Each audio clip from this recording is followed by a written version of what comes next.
In the Middle Ages, the flattened fifth was known as the devil's interval and was banned by church authorities who feared it could induce demonic visions and even violence in the listener.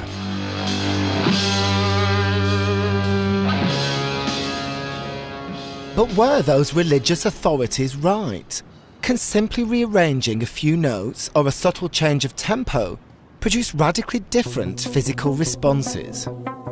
Psychologist Dr. Larry Parsons is looking for answers by seeing if he can measure music's effect on our bodies.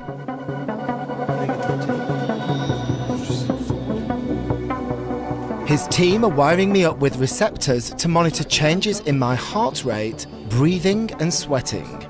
They're even going to be measuring minute changes in my body temperature. We have a thermal camera fixed here. It's going to be measuring any facial temperature changes.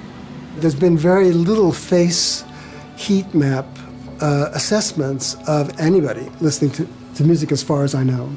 And so you're a pioneering subject. Okay, great.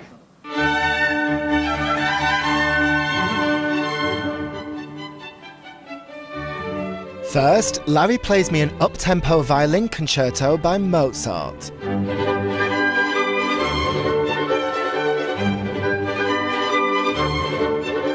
It's written in a major key, usually associated with happy music.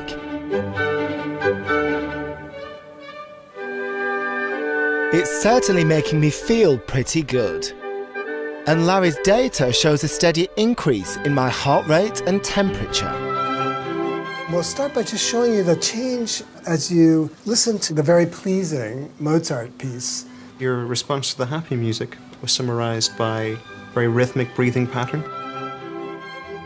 a rise in facial temperature in certain regions of the face.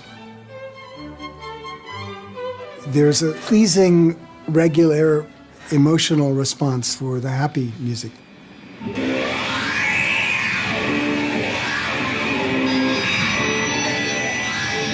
But look what happens when Larry plays me a piece of dissonant Russian thrash metal. Larry, what are you doing to me? It's hideous. Get it off. The thermal imaging camera is picking up a dramatic reaction. This is the transition point where we switch to this very disgusting music. Immediate reaction right away. Your head moves back. You tightened up. You sort of retracted a bit. You're having facial muscle responses that change the way that the heat is being reflected here. So my face actually got colder. All the way to the end of the stimulus, it drops by about 0.2 degrees. The thrash metal doesn't just make me colder, it also triggers anxiety, an adrenaline rush, and it plays havoc with my vital signs. At the shift, your breathing rate got much more erratic, and here it got quite erratic as you really responded. You might say it was shocking because your heart skipped a beat. My heart literally skipped a beat. You can see the beat, beat, beat, beat, beat, whoop. That's a brilliant result.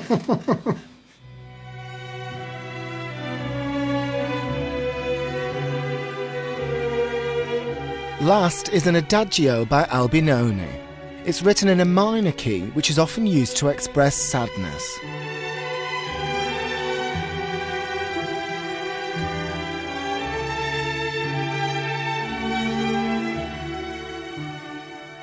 You start out as physically cold as you were at the end of the disgust.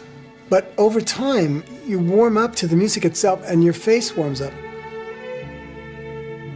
And you get at the same level of warmth as you did when you were happy. There's a submerging into the music, having it wash over you, having it change the way you're feeling.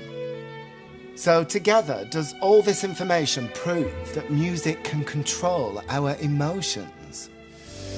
I think so.